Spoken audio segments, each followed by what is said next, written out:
Radio Kantipur, radio राष्ट्रको।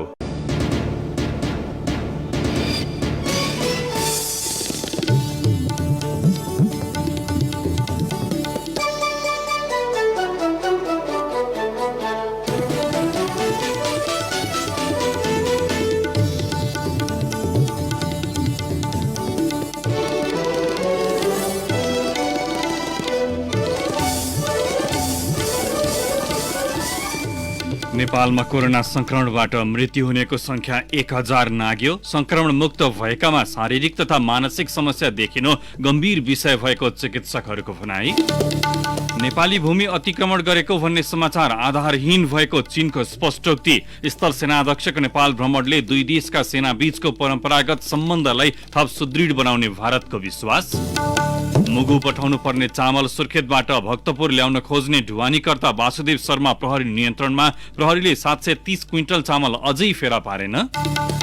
नयाँ राष्ट्रपति चयनका लागि अमेरिकामा मतदान सुरु। दशक यताकै सबैभन्दा प्रतिस्पर्धात्मक चुनावमा ट्रम्प र बाइडेन मैदानमा। 10 करोड मतदाताद्वारा अर्ली भोटिङ। र आइपिएल क्रिकेटको समूह चरणको अन्तिम खेलमा मुम्बई र हैदराबाद बीच खेल हुँदै प्लेअफ पुग्ने अन्तिम टोलीको टुङ्गो लाग्ने। नमस्कार, कान्तिपुर डायरीबाट साथी प्रिन्स अनि तेजेन्द्रको समाचार अब विस्तारमा। नेपालमा कोरोना संक्रमणबाट मृत्यु हुनेको संख्या 1000 नागेको छ। पछिल्लो 24 घण्टामा विभिन्न जिल्लामा थप 20 जनाको मृत्यु भएसँगै नेपालमा मृत्यु हुनेको कुल संख्या 1004 जना पुगेको स्वास्थ्य तथा जनसङ्ख्या मन्त्रालयले जनाएको छ, जसमध्ये 380 जना काठमाडौँ उपत्यकाका हुन्। काठमाडौँमा 249, भक्तपुरमा 68 र ललितपुरमा 63 जनाको संक्रमणबाट मृत्यु भएको सरकारी तथ्याङ्क छ। पछिल्लो 24 घण्टामा 3114 जनामा कोरोना संक्रमण पुष्टि भएको छ। यो सँगै नेपालमा कुल संक्रमितको संख्या 1,79,614 पुगेको छ। 1867 जना पुरुष र 1247 जना महिलामा संक्रमण देखिएको हो। काठमाडौँ उपत्यकामा 1468 जना नयाँ संक्रमित थपिएका छन्। पछिल्लो 24 घण्टामा 3142 जना संक्रमण मुक्त भएका छन्। संक्रमणलाई जितेर डिस्चार्ज हुनेको संख्या 1,41,134 जना पुगेको मन्त्रालयले जनाएको छ। नेपालमा अहिले पनि 37,476 जना सक्रिय संक्रमित रहेका छन्। मुलुकका विभिन्न अस्पतालमा 372 जनाको आइसियुमा र 68 जनाको भेन्टिलेटरमा उपचार भइरहेको मन्त्रालयले जनाएको छ। अब कान्तिपुर सविस्तार। कान्तिपुर सविस्तार। कोरोना संक्रमण मुक्त भइसकेकाहरूमा शारीरिक तथा मानसिक समस्या देखिन थालेको छ। संक्रमणले शरीरमा पर्ने असरका बारेमा अनुसन्धान जारी भए पनि कतिपयमा मानसिक समस्या समेत देखिन थालेको हो। यसले कोरोना संक्रमण मुक्त भइसके पनि उनीहरूमा अन्य समस्या बल्झने देखिएको छ। विगत केही महिना यता कोभिड-19 संक्रमण मुक्त भएकाहरूलाई मध्यम तथा दीर्घकालीन स्वास्थ्य समस्या निम्तिएको सुन्दै आएको छु। संक्रमण भएकाको शरीरमा कुनै पनि अङ्गमा भाइरसले कुनै पनि बेला क्षति पुर्याउन सक्ने भएकाले स्वास्थ्य सावधानी अपनाउन जरुरी देखिन्छ। संक्रमण भएकालाई पूर्ण रूपमा स्वस्थ हुन धेरै समय लाग्न सक्छ। संक्रमण पुष्टि भएका व्यक्तिमा पर्न सक्ने दीर्घकालीन असर पत्ता लगाएर सरकारले उनीहरूको स्वास्थ्य सुरक्षाको प्रबन्ध गर्न निकै जरुरी देखिएको छ।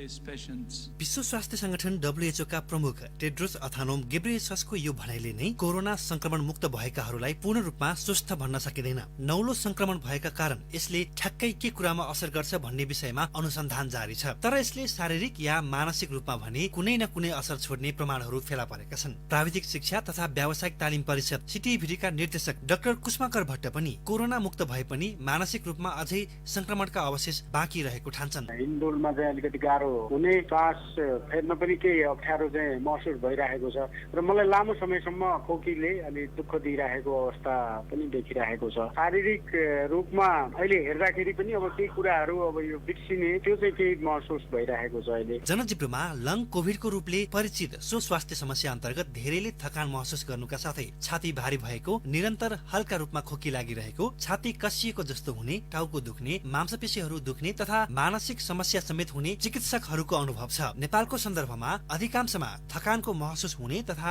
कुनै पनि वस्तुलाई अस्वाभाविक रूपले ठूलो देख्ने लगायतका मानसिक समस्या हुँदै आएको छ। तर संक्रमण मुक्त भएकाको शरीरमा ठ्याक्कै कस्तो प्रकारको समस्या हुन्छ भन्ने अनुसन्धानकै विषय रहेको सरुवा रोग विशेषज्ञ डाक्टर शेरबहादुर पुन बताउँछन्। यो बारेमा एकदम स्पष्ट नीति निर्देशिकाहरू त विदेशमा पनि बनिसकेको छैन र वैज्ञानिक नाम के राख्ने भन्ने कुराहरूमा पनि अहिले एकमत भइसकेको अवस्था नभएको हुनाले चाहिँ हामीले हाम्रो देशमा बिस्तारै यो जुन लक्षण सहितको बिरामीहरू भर्ना हुने क्रम बढ्दै जाँदाखेरि चाहिँ यस्ता खालका जुन लङ कोभिडको नामले चिन्ने गरिन्छ त्यस्तो खालको बिरामीहरू आउन सक्ने सम्भावना भएको हुनाले यतातिर पनि हामीले सोच्नुपर्ने समय चाहिँ आएको छ। हालसम्मको अध्ययनले के देखाएको छ भने एक पटक कोरोना संक्रमण भइसकेको व्यक्तिलाई पुनः संक्रमण हुने सम्भावना अत्यन्तै न्यून छ, जसका लागि उसको शरीरमा प्रतिरोधात्मक क्षमता एन्टिबडीको विकास कति मात्रामा भएको छ भन्नेमा भर पर्छ। शरीरमा एन्टिबडी कम भएकालाई पुनः संक्रमण हुने सम्भावना धेरै हुने अनुसन्धानले देखाएको छ। मुख्य रूपमा असन्तुलित जीवनशैली भएकालाई संक्रमण मुक्त भएपछिको अवस्थामा समेत शारीरिक तथा मानसिक कष्ट यथावत नै रहन्छ। सन्तुलित खानेकुरामा जोड दिनुका साथै सुत्ने र उठ्ने समय एउटै बनाएर शारीरिक व्यायाम, योगा वा ध्यानमा मन लगाएमा सोच तथा उन्मुख हुने त्रिवी शिक्षण अस्पताल महाराजगंजको मानसिक स्वास्थ्य विभाग प्रमुख सरोज ओझा बताउँछन्। कति मान्छेहरूमा चाहिँ भय र डरको कारणले गर्दाखेरि प्रशस्त मात्रामा चाहिँ मन कमजोरीको फिलिङहरू, आत्मबल कमजोरीको फिलिङहरू अनि शारीरिक रूपमा कमजोर भयो भन्ने किसिमको फिलिङहरू छ। तर आफूलाई बिजी राख्न खोज्ने, स्वस्थ जीवनशैलीमा नै बढी फोकस गर्ने र सकारात्मक सोच राखेर आफ्नो जीवनशैलीलाई अगाडि बढाउन सक्यो भने डर र त्रास कम हुन्छ, जसको कारणले गर्दाखेरि त्यो जुन किसिमको निद्राको, डरको, मन आत्तिने, कमजोर हुने कुराहरू चाहिँ बिस्तारै कम भएर गएको चाहिँ देखिन्छ। संक्रमणले सबैभन्दा धेरै प्रभाव पारेको अमेरिका वा युरोपका मुलुकमा देखा परेका समस्याका आधारमा कोभिडका असरबारे हामीले सिक्दै र भोग्दै आएका छौं। ती मुलुकमा भएका अनुसन्धानका आधारमा धेरै भन्दा धेरै मानिसमा देखिएको समस्या बिस्तारै कम हुँदै गएको छ। तर कतिपयमा भने समस्या जारी रहेको समेत देखिएको डाक्टर पुनको अनुभव छ। जति पनि अहिले जो कोहीलाई अलिक कडा, अलिक अप्ठ्यारो बढी भएमा सम्बन्धित चिकित्सकको सम्पर्क गरेर आवश्यकता अनुसार चाहिँ परीक्षणहरू गर्न सकिन्छ। परीक्षण गर्दाखेरि उहाँहरूमा सबै सामान्य देखिन्छ, तर उहाँहरूले जुन एक प्रकारको कम्प्लेन गरिरहनुहुन्छ त्यो चाहिँ निरन्तर भएको चाहिँ देखिन्छ। त्यसले गर्दाखेरि चाहिँ कोरोना भाइरसको सायद प्रभाव, असर अलिक पछिसम्म पनि हुँदो रहेछ भन्ने कुरा चाहिँ यसले पनि देखाउँदछ। कोरोना संक्रमणका कारण चिकित्सा भएका सबै बिरामीको निशुल्क उपचारबाट हात झिकेको सरकारले संक्रमण मुक्त भइसकेकाको स्वास्थ्य अवस्थाको समेत स्याहार गर भन्ने WHO को आग्रह पालना गर्ला भन्ने कुरामा आशा राख्न सकिँदैन। पछिल्लो 9 महिनामा 1,75,000 बढी संक्रमित मध्ये करिब 1,40,000 संक्रमण मुक्त भइसकेका छन्। उनीहरूको शरीरमा पर्ने वास्तविक समस्या बारे हुने अध्ययनले नै नयाँ तथ्य सार्वजनिक गर्ला। तर त्यसभन्दा अघि सबैभन्दा बुद्धिमानी आफूलाई संक्रमणको जोखिमबाट टाढा राख्ने प्रयास नै हो। रेडियो कान्तिपुरका लागि रमेश दुलाल। कान्तिपुर सविस्ता।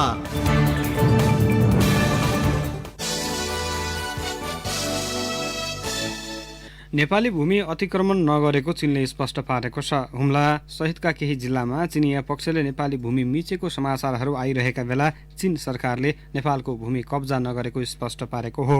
चीनिया विदेश मन्त्रालयका प्रवक्ता वाङ बेनविनले चीनले नेपालको भूमि कब्जा गरेको भन्दै विभिन्न सञ्चार माध्यमहरूमा प्रकाशित समाचारहरू हल्ला र आधारहीन भएको बताउनु भएको छ। द टेलिग्राफले चीनले नेपालको 150 हेक्टर जमिन मिचेको र संरचनाहरू समेत निर्माण गरेको भन्दै समाचार प्रकाशित गरेपछि सोबारे चासो राख्दै विदेश मन्त्रालयका प्रवक्ता वाङले नेपालको सार्वभौम सत्ता प्रति चीन गम्भीर रहेको बताउनु भएको हो। सो समाचारको खण्डन गर्दै प्रवक्ता वाङले नेपालको भूमि चीनले नमिचेको बताउनु भएको हो। चीनद्वारा नेपाली भूमि मिचिएको विषयमा प्रवक्ता वाङले दिएको प्रतिक्रिया रोयटर्समा उल्लेख छ।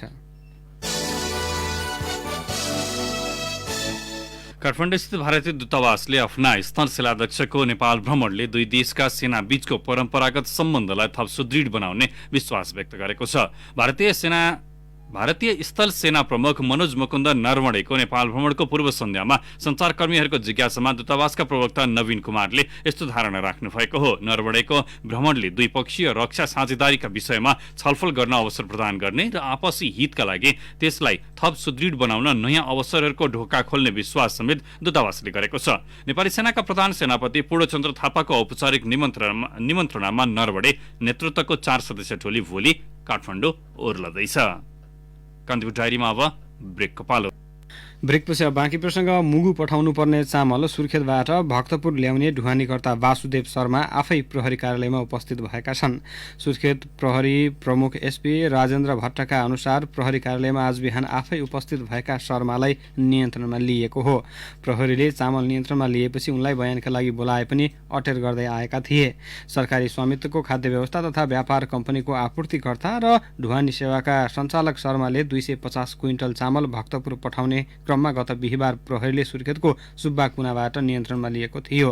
उनले सो चामल मुगुको कालैका लागि कम्पनीको गोदामबाट उठाएका थिए। शर्माले गोदामबाट 1100 क्विन्टल चामल उठाएका थिए। कालै प्रहरी चौकीका असै नन्दबहादुर शाहीका अनुसार आज 60 क्विन्टल अरुवा मोटो चामल पुगे पनि ढुवानीकर्ताका प्रतिनिधि नहुँदा वितरण भने गरिएको छैन। एसपी भट्टका अनुसार शर्माको वीरेन्द्रनगर स्थित गोदाममा करिब 60 क्विन्टल चामल छ। बाँकी करिब 730 क्विन्टल चामल कहाँ गयो भन्ने बारे प्रहरीले अनुसन्धान गरिरहेको छ। प्रतिनिधि सभा सदस्य तथा आमन्त्रित केन्द्रीय सदस्य सूर्य बहादुर केसीको निधनमा नेपाली कंग्रेसले भोलि देशैभरका पार्टी कार्यालय बन्द गर्ने भएको छ। ललितपुरको सानेपा स्थित पार्टी मुख्यालयमा आज बसेको कंग्रेस केन्द्रीय समितिको बैठकले पर्सि बिहिबारसम्म 3 दिन पार्टीको झण्डा आधा झुकाउने निर्णय पनि गरेको छ। केसीको गैराती पोखरा स्थित निवासमा निधन भएको थियो। यस्तै पार्टी कार्यालयका मुख्य सचिव कृष्णप्रसाद पौडेलका अनुसार बैठकले 13 दिनसम्म केन्द्रीय कार्यालय र सबै जिल्ला कार्यालयमा शोक पुस्तिका राख्ने निर्णय पनि गरेको छ। केसीले नेपालको उद्योग वाणिज्य तथा सामाजिक क्षेत्रमा उल्लेखनीय योगदान पुर्याएको कंग्रेसले जनाएको छ। केसी प्रतिनिधि सभामा कंग्रेसका तर्फबाट समानुपातिक सांसद हुनुहुन्थ्यो। तिहार बिदा सकिए लगतै मुलुकभरका सबै अदालतमा नियमित काम सुरु हुने भएको छ। कोरोना संक्रमणको जोखिमका कारण केही महिना यता सर्वोच्च अदालतबाट निश्चित मुद्दाको मात्रै सुनवाई हुने गरेको थियो। सर्वोच्च अदालतले आज एक सूचना जारी गरी आगामी मङ्सिर 2 गतेदेखि मुद्दाका सबै काम कारबाही नियमित रूपमा सुरु हुने जनाएको हो। सर्वोच्चका अनुसार मुद्दाको सुनवाईका लागि पक्ष विपक्षको तर्फबाट एक जना कानुन व्यवसायीले मात्रै सहभागी हुन पाउनेछन्। तीभन्दा बढी भएमा बहस नोट पेश गर्ने व्यवस्था मिलाउन भनिएको छ। सर्वोच्चले इजलासमा उपस्थित हुने कानुन व्यवसायीले अनिवार्य रूपमा मास्क लगाउनु पर्ने र त्यो हटाउन नहुने नियम बनाएको छ। इजलास अधिकृतले समेत त्यसको पालना गर्नुपर्नेछ। सर्वोच्चले सम्भव भएसम्म प्लास्टिकको भाइजर समेत लगाउन भनेको छ। मुद्दाको बहसका क्रममा आवाज कम हुने भए माइकको व्यवस्था हुने सर्वोच्चको सूचनामा उल्लेख छ। र्यापर भिटेन अर्थात् समीर घिसिङलाई पक्राउ नगर्न उच्च अदालत पाटनले प्रहरीलाई अन्तरिम आदेश दिएको छ। आफूलाई प्रहरीले पक्राउ गर्न लागेकोले त्यसलाई रोकिपाउँ भन्दै भिटेनले गत आइतबार उच्च अदालत पाटनमा निवेदन दिएका थिए। भिटेनको निषेधाज्ञा सम्बन्धी रिट निवेदनमा मुख्य न्यायाधीश नहकुल सुवेदीको एकल इजलासले धरपकड नगर्न प्रहरी प्रधान कार्यालय र साइबर ब्युरोको नाममा अन्तरिम आदेश जारी गरेको हो। गीत सङ्गीतको विषयमा भिटेनलाई पक्राउ गर्नुपर्ने कारण नदेखिएको अदालतको ठहर छ। नागमणि भन्दै टल्किने पदार्थ देखाएर झण्डै 2 करोड रुपैयाँ ठगी गर्ने 3 जनालाई बाँके प्रहरीले पक्राउ गरेको छ। पक्राउ पर्नेमा दैलेखका धनबहादुर रोका तथा सल्यानका कृष्ण शाह र दिल्ली बहादुर बोहरा छन्। उनीहरूले दाङ घोराएका माधव प्रसाद घिमिरेबाट 1,89,50,000 रुपैयाँ ठगी गरेको प्रहरीले जनाएको छ। स्रोत नखोलेको 1 करोड रुपियाँ सहित प्रहरीको केन्द्रीय अनुसन्धान ब्युरो CIB ले काठमाडौँको ओम बहाल स्थित एक होटलबाट 3 जनालाई पक्राउ गरेको छ। पक्राउ पर्नेमा झापाको दमक घर भई काठमाडौँ बस्दै आएका 31 वर्षीय विकास मित्तल र 27 वर्षीय कमल मित्तल तथा पर्वतका 32 वर्षीय गणेश पौडेल छन्। ओम बहाल स्थित गोल्डन लिफ होटलबाट पक्राउ परेका उनीहरूको साथबाट प्रहरीले 79,84,000 र 900 अमेरिकी डलर बरामद गरेको ब्युरोका एसपी बेलबहादुर पाण्डेले जानकारी दिनुभयो। बरामद रकम हुण्डी कारोबारको हुन सक्ने आशंका प्रहरीको छ। छुट्टा छुट्टै स्थानबाट लागु औषध ब्राउन सुगर र गाँजा सहित प्रहरीले 20 जनालाई पक्राउ गरेको छ। नेपालगञ्ज 13बाट 22 ग्राम ब्राउन सुगर सहित स्थानीय विष्णु थापा र सागर थापा तथा भारतीय नागरिक राकेश सोनी र जोगेन्द्र सोनी पक्राउ परेका छन्। रूपन्देहीको तिलोतमाबाट 9 ग्राम ब्राउन सुगर सहित विनोद राणा पक्राउ परेका छन्। कञ्चनपुरको बेलौरी बजारबाट करिब 50 ग्राम ब्राउन सुगर सहित दिनेश बोट पक्राउ परेको प्रहरीले जनाएको छ। यस्तै मोरङको केराबारी गाउँपालिका 3 हचुवाबाट करिब 640 ग्राम गाँजा सहित 18 वर्षीय किशोर पक्राउ परेका छन्। सिराहाको धनगढीमाई नगरपालिकाबाट 10 किलो गाँजा सहित बुध बहादुर तामाङ, पूर्वी नवलपरासीको गैडाको नगरपालिकाबाट 1 किलो गाँजा सहित सूर्य थापा मगर र स्याङ्जाको आँधीखोला गाउँपालिकाबाट 500 ग्राम गाँजा सहित मिना लामिसाने सहित 5 जनालाई प्रहरीले नियन्त्रणमा लिएको छ। कपिलवस्तुको कपिलवस्तु नगरपालिका 10 जगदीशपुर घर भएका दिपु सिंह करिब 62 ग्राम ब्राउन सुगर सहित पक्राउ परेका छन्। यस्तै सुनसरीको कोशी गाउँपालिका 1 राजा पोखरीबाट नियन्त्रित लागु औषध सहित मनिष यादव, महेश कुमार मेहता र सुरेश कुमार गुप्ता पक्राउ परेका छन्। यस्तै सुनसरीको इनरुवा नगरपालिका 4 बस पार्कबाट नियन्त्रित लागु औषध सहित सञ्जीव कुमार उराव र अफिल मिया पक्राउ परेका छन्। अब केही समाचार संक्षेपमा। जापान सरकारले पूर्व परराष्ट्र मन्त्री रमेशनाथ पाण्डेलाई Grand Cordon of the Order of the Rising Sun विभूषण प्रदान गर्ने भएको छ। काठमाडौँ स्थित जापानी राजदूतावासका अनुसार पाण्डेलाई अटम इम्पेरियर इकोरेसन अन्तर्गत सो विभूषण प्रदान गर्ने भएको हो। नेपाली कांग्रेसले लुम्बिनी प्रदेशको संसदीय दलको प्रमुख सचेतकमा फखरुद्दिन खानलाई नियुक्त गरेको छ। सुरेन्द्र बहादुर हमालले पदबाट राजीनामा दिएको जानकारी दिँदै संसदीय दलका नेता वीरेन्द्र कुमार कनौडियाले रूपन्देहीका खानलाई प्रमुख सचेतकमा नियुक्त गर्नुभएको हो। दार्चुलाको शैलशेखर नगरपालिका 9 स्थित जगतपुरी शिवधाम नजिक नहरमा बैतडीको डिलासैनीमा रहेको आधारभूत विद्यालयका प्रधान अध्यापक गोविन्द घरेडीको शव फेला परेको छ। र कोरोना संक्रमण हुने भन्दै खोटाङको साखेला गाउँपालिकाकी उपाध्यक्ष सरिता खड्काका श्रीमान धनबहादुरले अनमी अन्जु बस्नेतलाई डेराबाट निकालेका छन्। कान्तिपुर डायरीमा अब सर्लाही डायरीको पालो। सर्लाही डायरीमा ओम प्रकाश ठाकुरको नमस्कार। सर्लाहीको दक्षिणी क्षेत्रका 100 किसानको करोडौं रुपियाँ भुक्तानी दिन बाँकी राखेका धनकौल स्थित अन्नपूर्ण चिनी उद्योग यस वर्ष सञ्चालनको तयारीमा जुटेको छ। किसानको भुक्तानी नदिएकै कारण यो उद्योग गत वर्ष सञ्चालनमा आउन सकेन। यस वर्ष बक्यौता भुक्तानी चुक्ता गरेर चिनी मिल सञ्चालनको तयारी भइरहेको उद्योग प्रशासनले जनाएको छ। उद्योगका उप प्रबन्धक अजित सिंहले किसानको यसअघिको बाँकी भुक्तानी सकेर चिनी उद्योग सञ्चालनको तयारी भइरहेको जानकारी दिनुभयो। अन्नपूर्ण स्थापनाकालदेखि नै भुक्तानीमा झमेला गर्दै आएको छ। यस उद्योगले किसानको अझै पनि 24 करोड रुपियाँ दिन बाँकी छ। ब्रह्मपुरी गाउँपालिका 5 सखोबा स्थित श्री प्राथमिक विद्यालयमा सशस्त्र प्रहरीको बोर्डर आउटपोस्ट बसेको छ। विद्यार्थी पढ्ने विद्यालयमा प्रहरीले घेराबेरा सहित बस्न थालेपछि पठन पाठन अन्यलमा परेको छ। सखोबा गाउँबाट पूर्वतर्फ अवस्थित सपही खोला किनारमा 2045 सालमा स्थापना भएको सो विद्यालय भवनमा कार्तिक 6 गते सशस्त्र प्रहरीको बोर्डर आउटपोस्ट बसेको हो। सो विद्यालयमा 163 विद्यार्थी अध्ययनरत छन्। सशस्त्र प्रहरी राख्ने बारे आफूसँग कुनै पनि पक्षले सल्लाह नगरेको विद्यालय प्रशासनले जनाएको छ। सर्लाहीका स्थानीय तहका प्रमुखहरूले भारतीय सीमानाका खुल्ला गर्न माग गरेका छन्। कोरोना संक्रमण नियन्त्रण गर्न भन्दै केन्द्र सरकारले चैत 12 गतेबाट लकडाउन घोषणा गरेसँगै अन्य नाकाहरूसँगै सर्लाहीका सीमा नाकाहरू पनि बन्द छन्। खेतबारी र अन्य सहायक सड़क हुँदै निर्वाध रूपमा आवत जावत भइरहेकाले मुख्य नाकाहरू मात्र बन्द गरेर केही पनि नहुने पालिका प्रमुखहरूको तर्क छ। मुख्य नाका बन्द गर्दा स्थानीयलाई भारतमा अस्थि उपचार गराउन निकै समस्या खेप्नु परिरहेकाले स्थानीय प्रशासनसँग बारम्बार आग्रह गरिरहेको गोडेता नगरपालिकाका मेयर देवेन्द्र यादवले बताउनुभयो।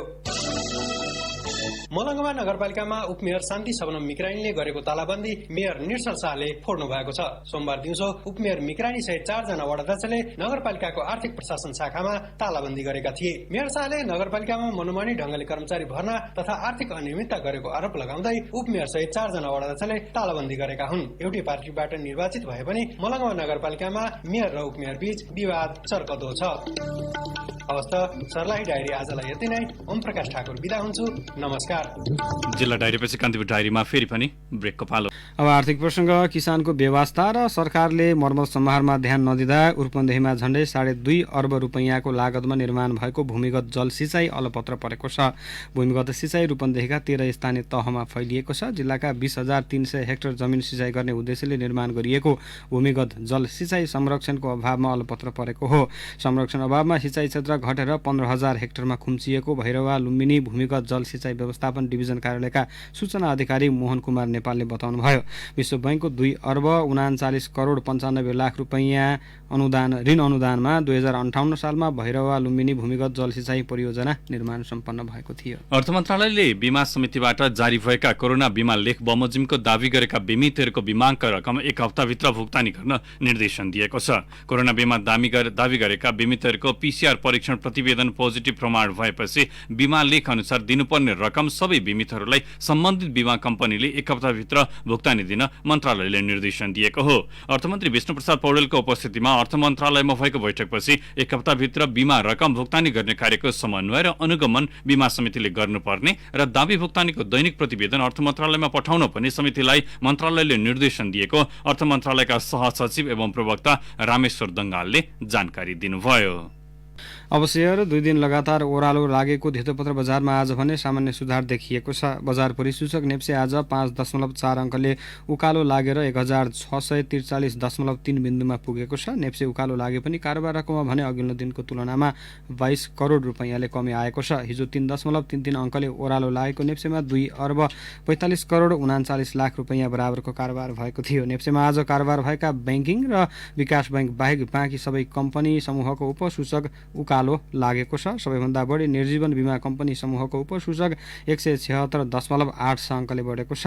नेप्सेमा आज कुल 198 कम्पनीका 29,606 कारोबारबाट 77,57,353 किता सेयर किनिबेच भए, जस अन्तर्गत 2 अर्ब 23 करोड 79 लाख रुपैयाँ बराबरको कारोबार भएको स्टक एक्सचेन्जले जनाएको छ। अब अन्तर्राष्ट्रिय समाचार। अमेरिकामा राष्ट्रपतीय निर्वाचनका लागि मतदान सुरु भएको छ। 46औं राष्ट्रपति चयनका लागि सबैभन्दा पहिले अमेरिकाको उत्तर पूर्वी राज्य भर्मोन्टबाट मतदान सुरु भएको हो। यो चुनावलाई दशकताकै सबैभन्दा प्रतिस्पर्धात्मक मानिएको छ। निर्वाचनमा रिपब्लिकन पार्टीबाट वर्तमान राष्ट्रपति डोनाल्ड ट्रम्प र डेमोक्रेटिक पार्टीबाट जो बाइडेन बीच प्रतिस्पर्धा छ। कोरोना महामारीका कारण 10 करोड अमेरिकीले अर्ली भोटिङ मार्फत आफ्नो मत खसालिसकेका छन्। यो शताब्दी यताकै सबैभन्दा बढी अर्ली भोटिङ भएको चुनाव भएको छ।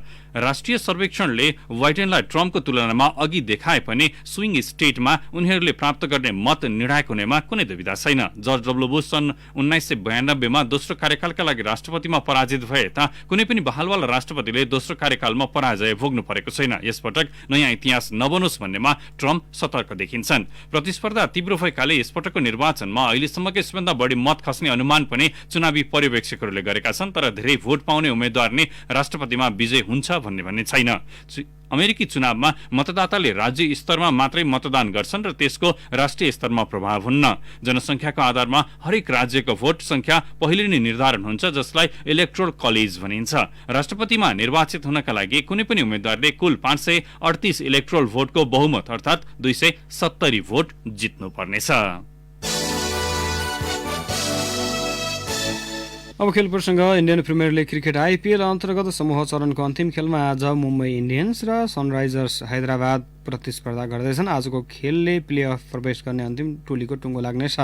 शीर्ष स्थानमा रहँदै क्वालिफायरमा स्थान बनाइसकेको मुम्बई हैदराबादलाई हराउँदै 10औं जित निकाल्ने योजनामा छ। हैदराबाद पहिलो लेगमा भोगेको हारको बदला लिँदै अघिल्लो चरणमा स्थान सुरक्षित गर्न चाहन्छ। मुम्बईलाई हराउन सके हैदराबादले रन नेटमा कोलकाता नाइट राइडर्सलाई पछि पार्नेछ। मुम्बईको जितले कोलकाताको भाग्य खुल्नेछ। यी दुई टोलीबीचको प्रतिस्पर्धा शारजाह क्रिकेट मैदानमा नेपाली समयअनुसार राति 8:15 बजे सुरु हुनेछ। जारी सिजन मुम्बई इन्डियन्स र दिल्ली क्यापिटल्स क्वालिफायर 1 मा प्रवेश गरिसकेका छन्। रोयल च्यालेन्जर्स बेङ्गलोरले पनि तेस्रो स्थानमा रहेर प्लेअफमा स्थान सुरक्षित गरिसकेको छ। युएफए च्याम्पियन्स लिग फुटबलमा आज राति विभिन्न 8वटा खेल हुँदैछन्। आज राति समूह ए का लोकोमोटिभ मस्को र एथलेटिको मैड्रिड तथा बायर्न म्युनिख र साल्जबर्ग प्रतिस्पर्धा गर्नेछन्। समूह बी का शाख्तर डोनेट्स्क र बोरुसिया मन्चेनग्लाडबाच र रियल मैड्रिड र इन्टर मिलान पनि आम्ने सामने हुनेछन्। समूह सी मा रहेका एफसी पोर्तो र मार्सेली तथा म्यान्चेस्टर सिटी र ओलम्पियाकोस पनि एकअर्का विरुद्ध मैदान उत्रनेछन्। आज राति समूह डी अन्तर्गतका एटलान्टा र लिभरपुल तथा आयाक्स र मिडजिल्यान्ड पनि आम्ने सामने हुनेछन्। हवस् त कान्तिपुर डायरीलाई यही सकिन्छ। प्रिन्स र तेजेन्द्र बिदा हुन्छौँ। नमस्कार।